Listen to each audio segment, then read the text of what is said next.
আয় আল্লাহ তাআলা, তোমার ইবাদত করি, তোমার কাছে সাহায্য চাই। এই দুনিয়াতে আমরা তার দাসত্ব মেনে নেওয়ার জন্য এসেছি, আমরা একটা টাইম নিয়ে এসেছি।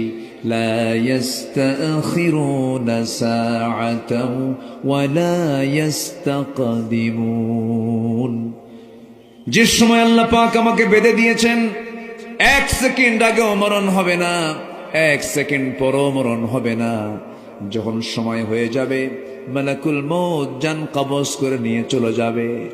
আমার আপনার শুধু স্থানান্তর হয়ে যাবে, আমার কোনো মরণ নাই। মূলত শুধু দুনিয়ার জিন্দেগিতে লাশটা পচে যাবে, কিন্তু রুহের জায়গায় চলে যাবে, ইল্লিন যাবে অথবা সিজ্জিনে চলে যাবে। জান্নাতি হলে ইল্লিন যাবে, জাহান্নামী হলে সিজ্জিন চলে যাবে। আমার বন্ধুগণ, এই দুনিয়ার জিন্দেগিটা হলো একটা ওয়েটিং রুমের মতো, এখন আছে